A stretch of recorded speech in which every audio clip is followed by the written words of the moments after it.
Again, we are very honored to have you here, and despite the wine of the lunch, I'm sure... No, thanks to the wine of the lunch. I'm not supposed to talk without drinking some good wine before yes. and after. I'm but sure that's coming after. You'll help us to understand how to cope with these new challenges. And just 1 minute more, I don't know if you are aware, but this day, the ministers of economics and finance of the European Union met in Slovenia and made a decision about this topic.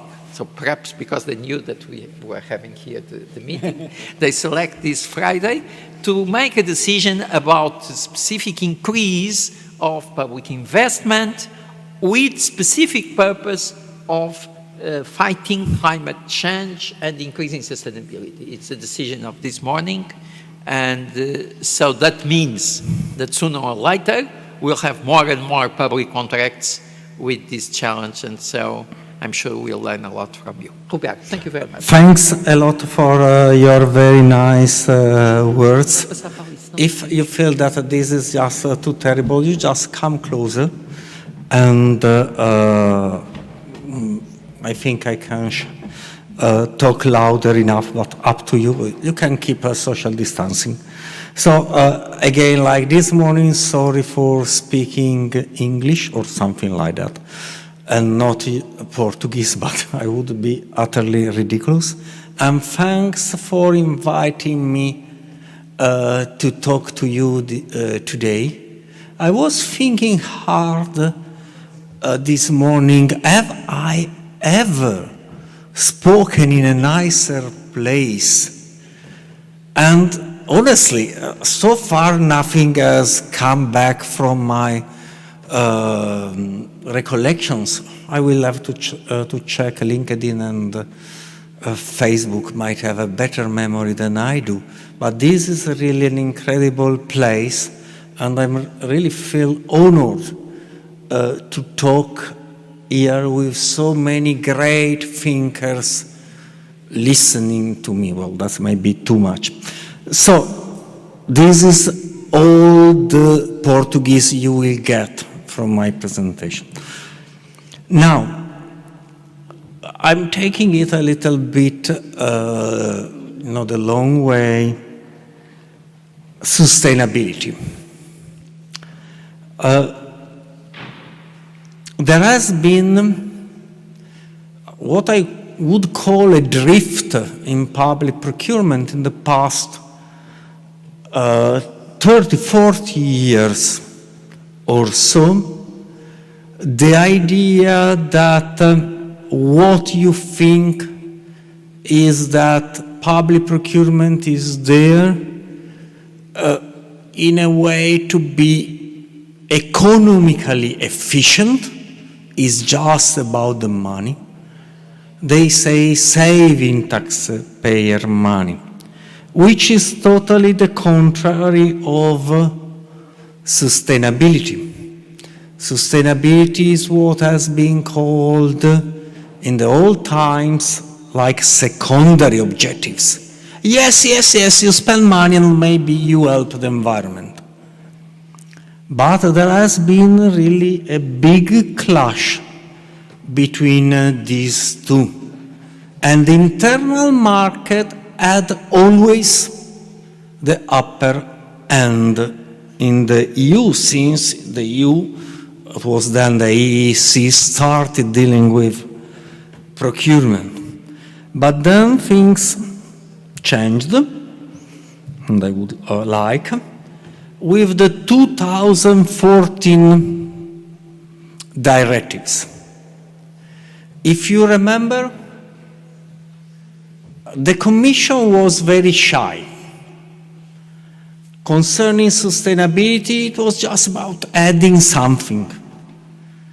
Not doing, you can hear me, not doing very much. Can you hear me?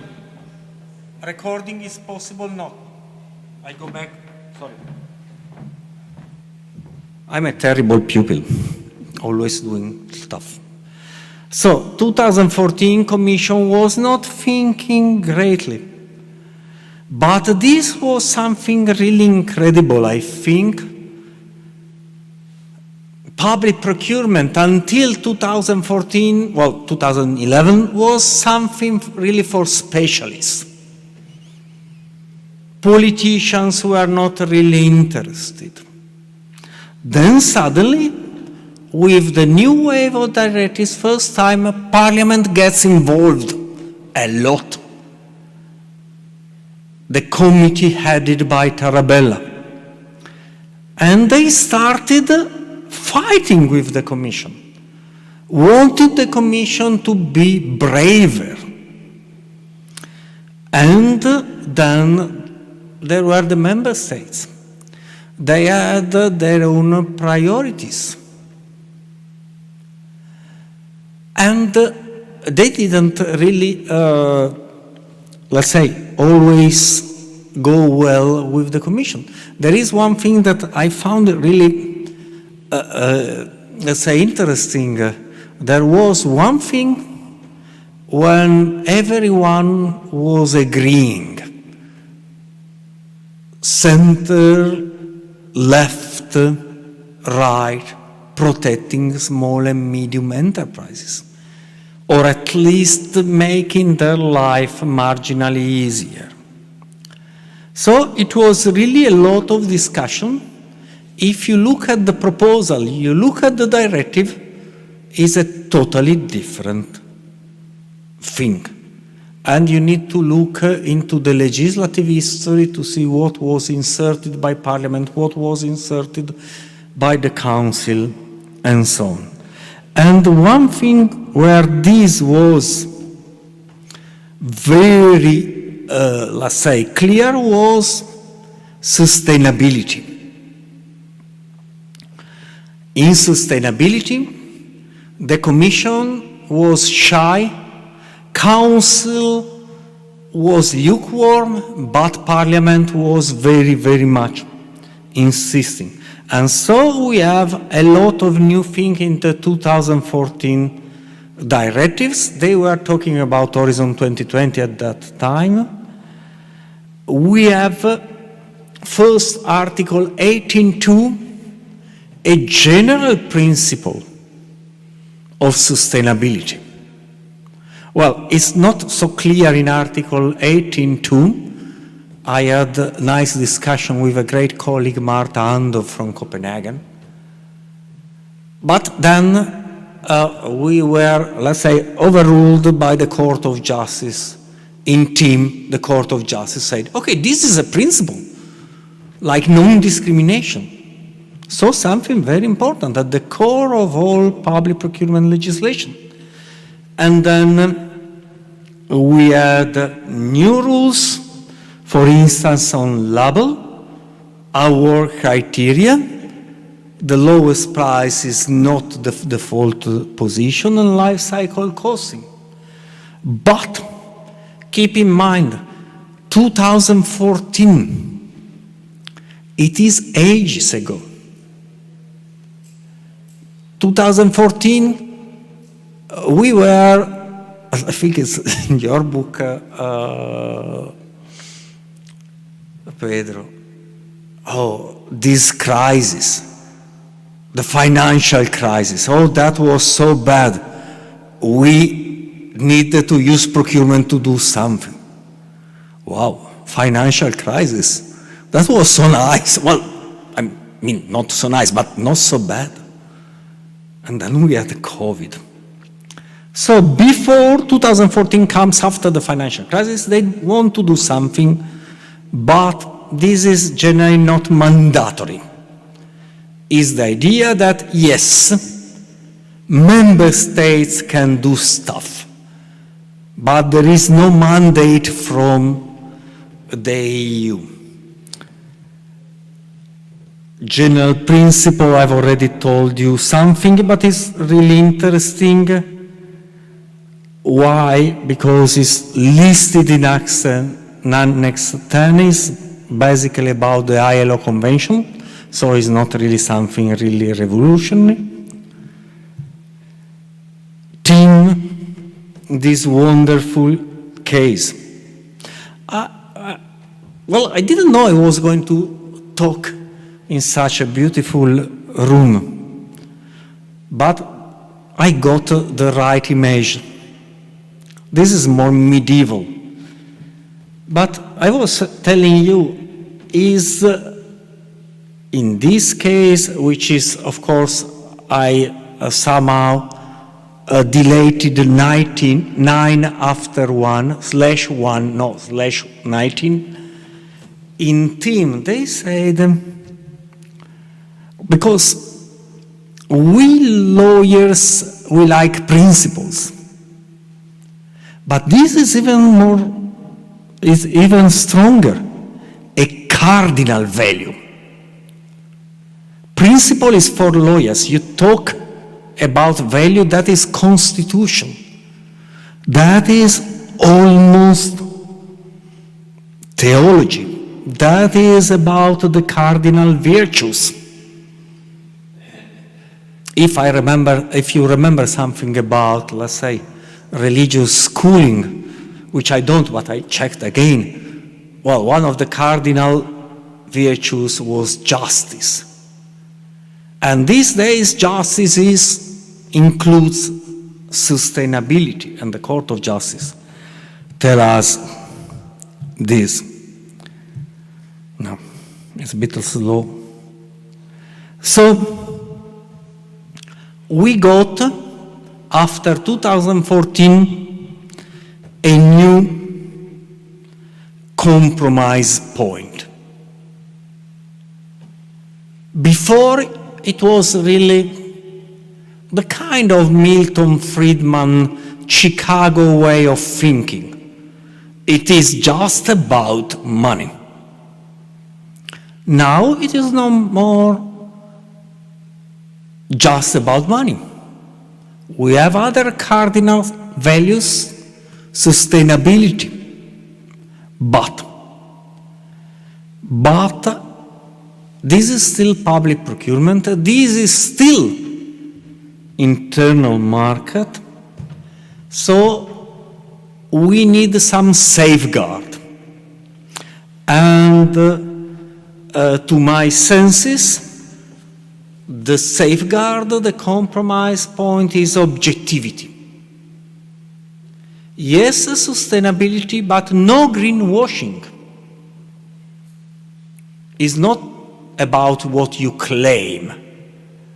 Yeah, my product is the greenest possible. No. It's about what you can prove. And this is there, for instance, in the provisional life cycle costing. It is a lot of stuff, consumption of energy, end of life, externalities, but this must be something that may be determined and verified. It's not about claims, it's about what you can verify. There is also in life cycle costing this idea. The Commission was, of course, very hot on that, about monetization. Put a price on this different kind of stuff. Price is a number, is something really objective. Of course, it's not always satisfactory. I think each of us has an idea of how much she or he is worth. I was shocked. It was maybe now kind of 10 years ago, but there hasn't been much inflation, to learn how much one human life was priced in the UK when doing cost-benefit analysis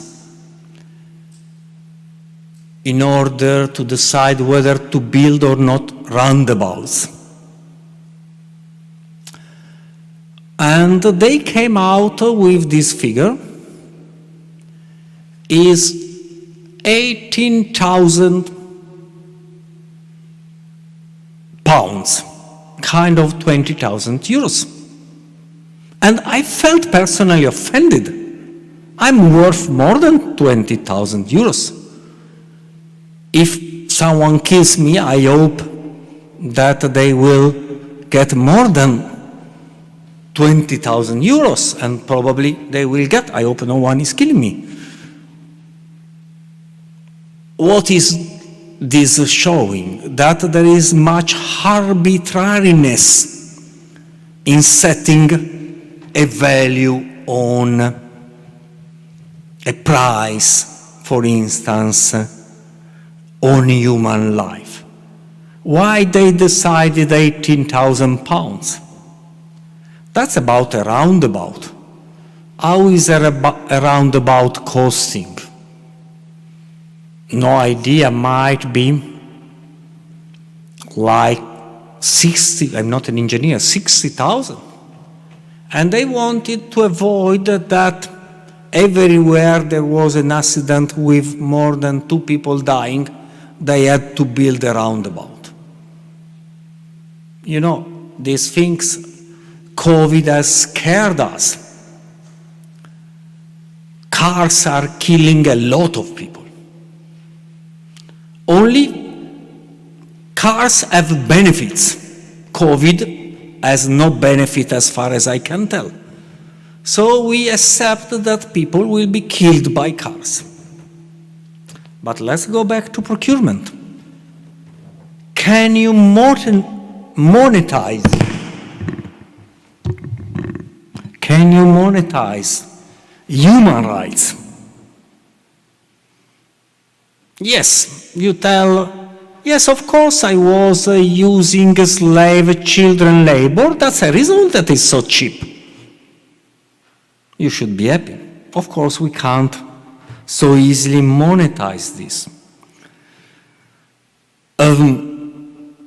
Some social rights, it might work, but usually you have set-asides, like Article 20 in Directive 24. Environmental, in some cases you can monetize. For instance, emission trading is just an idea that, of course, you can pollute.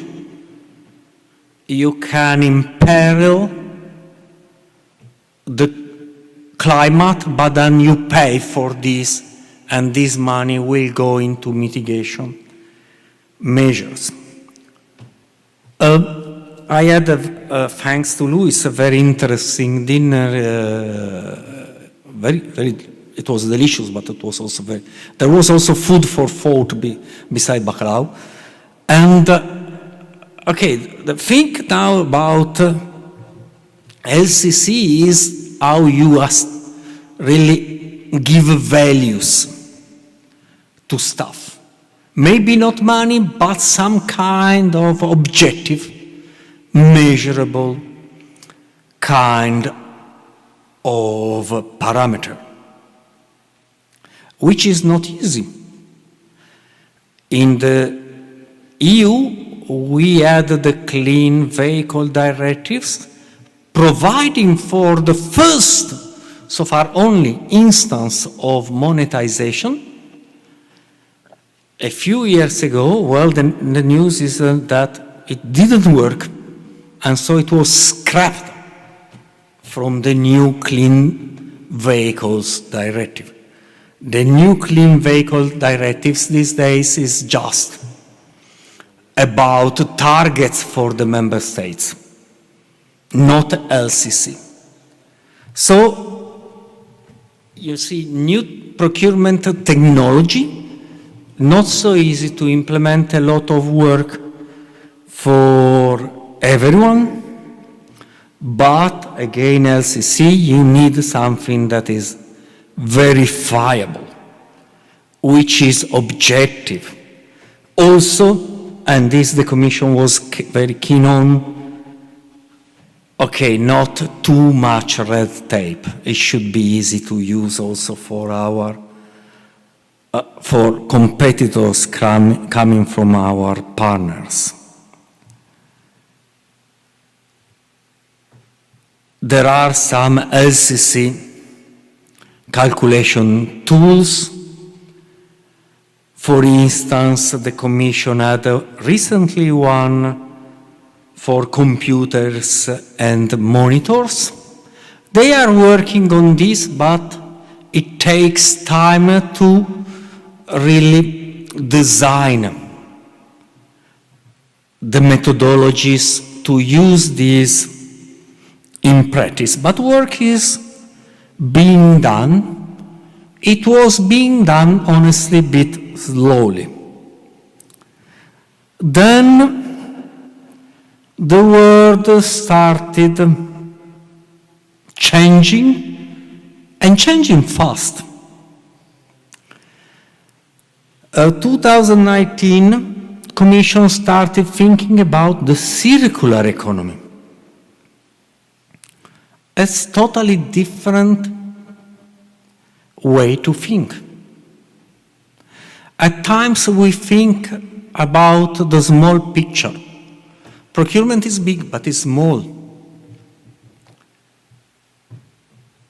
Where did this linear production and consumption models came out? That is what has moved the world economy for more than 60 years. The idea that you need, before, until right after Second World War, we didn't have much extra value. The society produced what they needed to survive. With something beautiful, like this building and this library, but that was not for most of the people. Most of the people were poor. They were just, let's say, using the trousers of their fathers until they just could no more be patched back together. Then you have the 60s, late 50s, consumerism. We are becoming affluent, so we need a car, we need a washing machine, we need. And after a few years, we need a bigger car. We need to change our outfits every day. We need these things, I don't know how you call it in English, but we need a room in our houses just for the clothes. In Italian it's cabina armadio. That's the dream you put there. And we came to something that was, let's say, a logical conclusion. That was planned obsolescence. I will make sure that your mobile doesn't work after 2 or 3 years, because this is the way to make sure that you will buy a new one. I will keep developing new models, and you will need new models for the good reason that the old model will no more work. And what we do of what we don't use anymore, consumerism, you just throw them away. Of course, this has an incredible cost for the environment. We are depleting resources. So already 20 years ago, economists they start thinking before it was from the cradle to the grave, and the idea was, no, it's from the cradle to the cradle. You reuse, you repurpose, you retrofit. And this has arrived to public procurement, but this was even before COVID. Same was about labels, objectivity. I don't know if we have someone from a procuring authority today. Objectivity is beautiful, but it is a lot of work. A lot of work to assess merits. And of course, we are, on average, more or less rational people. So I needed to buy cars for the government. Do I check that cars do indeed run? Of course, you check, because otherwise everyone will get crazy at you. You bought the cars and the cars are sitting in the garage because they don't work. You bought lousy cars. But think about cars polluting less. Well, who is going to check they are actually polluting less? And I think cars is a wonderful example, because in the old times there were things you knew. In the old times you knew you could trust the Germans. Well, it happens that Volkswagen was just cheating on the emission of their cars. How do you check this? That immediately becomes a problem. And labels are something of an help. I'm not checking, I'm buying, I'm not checking, I cannot check, I don't have the resources, but there is the label, someone else must have checked. The problem is that you have so many labels. How do you establish equivalence between the labels? Commission was trying to give some guidance. The buying green came out soon after the directives, reasonably soon after the directives. Social was as usual. Later, I was in the group, let's say, preparing the first social guide, and I know that's more complicated. I will not go into the details. But this was limited. First, it's not mandatory. Then you have guidance, but in the end, you do whatever you want. We help you. GPP criteria, they are on the website, all official languages, including Portuguese for a number of products. This morning I was saying, in Italy we have a lot of procurement issues. Well, Sustainable Public Procurement Italy is actually working well because we have made a lot of these criteria mandatory. But the Commission was still just, social scientists, different from lawyers. They like to think or speak of nudging. We lawyers, we are a little bit more traditionally minded.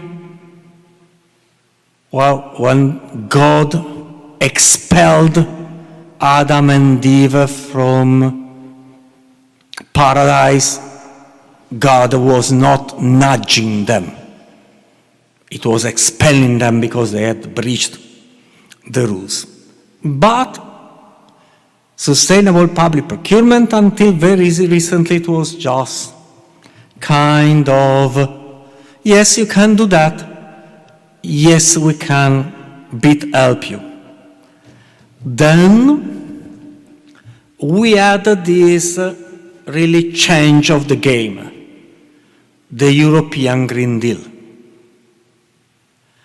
I think Angela Merkel has said, listen, for us this is like putting man on, she could have said man or woman, on the moon. It's really a great leap forward. You can't use a great leap forward because Mao abused it a bit. But the European Green Deal is really changing the play. It has a lot of emphasis on procurement. We are the nice guys. There is more guidance, more mandatory criteria, and of course the power of money. So the Commission announced further legislation and guidance, especially on green public procurement, which is, if you want, as I told you, social is more difficult, green is easier. The easiest part of sustainable public procurement. So there is this idea that you have minimum mandatory green criteria, these including in EU finding. There will be a definition of green purchases. And public authorities, they will be encouraged to integrate green criteria. And this, you see, is 2020 after COVID started, is on the top.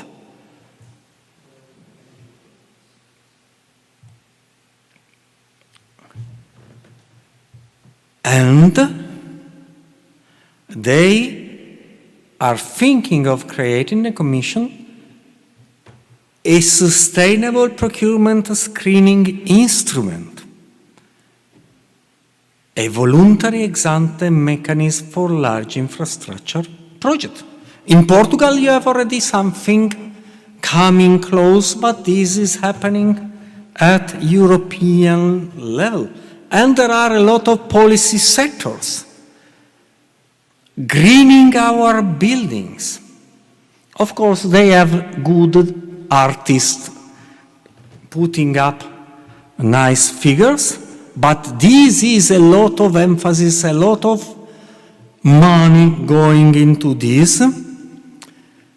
Minimum mandatory criteria on renewable energy. One of my favorite, I'm Italian, so I'm a little bit partial to food, the Farm to Fork initiative. And this is minimum mandatory criteria at EU-wide level, like organic products in schools, in hospitals, but not just in schools, hospital in Turin. We are doing this in the 27 present member states. And so this is, they are going to reiterate this in the action plan for the development of organic production. And then money. There is going to be a lot of money put in our economies. But this money comes somehow earmarked. So you have the Next Generation EU, 30% is for green investments. The recovery and resilience plan, Italy, we are getting a lot of, thank God, a lot of money from that. 37%, not just green, linked to climate. And so on and so forth. I don't have time to go into the details, and they are boring, and anyway, it's work in progress. But I just want to point your attention to the last bullet point, Regulation 852/2020, taxonomy. They are defining what a sustainable investment is. So there is this regulation, and then there will be implementing regulations. Some have already been adopted by the Commission. So when you are working with your government in different capacities and you are thinking, oh gosh, we need 30% of these to go to green investments. Is this green investment? It's not just you and the minister thinking, oh, I think it's green enough. We are buying tanks and painting them green. No, no, no, it's in the taxonomy. There is a definition of what a green investment, a climate-friendly work or expenditure is. So beautiful. We have a great poet. Well, we had in the early 19th century, and he was a little bit, he had some problems with, let's say, romantic relations and a lot of stuff, so he was a little bit gloomy. And he was saying, yes, yes, development, development, development. Forget, is not always roses. And no rose comes without thorns. But the point is that really, you need, we all need, the Commission, the Member States need to work a lot to translate these aspirations, coming with money, into actual, workable procurement tools. That is really the difficult part. And this difficult part is just beginning. I'm a lawyer, so I can, let's say, talk up to a point. I would love to hear from those coming from a different background what they think about this kind of green supply chain economy. I must just tell that I've the privilege of let's say, coordinating a group of 15 PhD students in 10 different universities. And they are starting now, we hire them, and they will all be working on sustainable, different aspects of sustainable public procurement. This is the screenshot of our website. If you are interested, there will be information coming up. So, muy obrigado.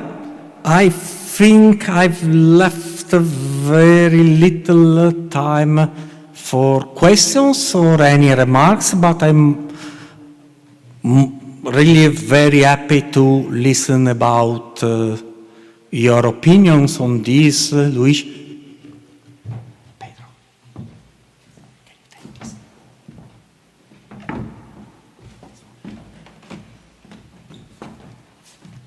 Thank you very much. Thank you. And this was a very interesting and ambitious presentation, very comprehensive. So if people have questions, Portuguese, I think people online cannot send questions, but so perhaps let me just share with Roberto how we appreciate this talk. But I have a practical question. You know very well the procurement in Italy, for instance, in sector of construction.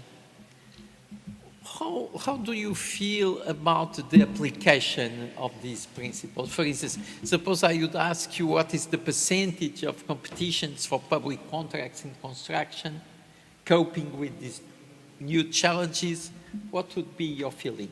Well, maybe this one. Is it working? Yes, wow. Well, as I was saying before, Italy is, let's say, a kind of nice place for this, because we have already introduced mandatory criteria, and we are already creating new ones on a rolling basis.